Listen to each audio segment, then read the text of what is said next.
দাদা আমার তো বিয়ে সব শপিং হয়ে গেছে, শুধু শাড়িটা কেনাই বাকি। আর গয়নাগুলো?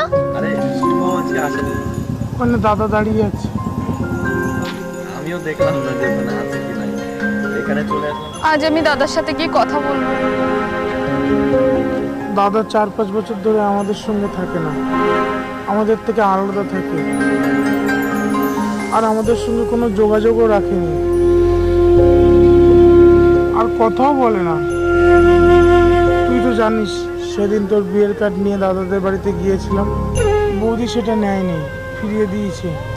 তোর কি মনে হয় এত কিছুর পরেও দাদা তোর সঙ্গে কথা বলবে?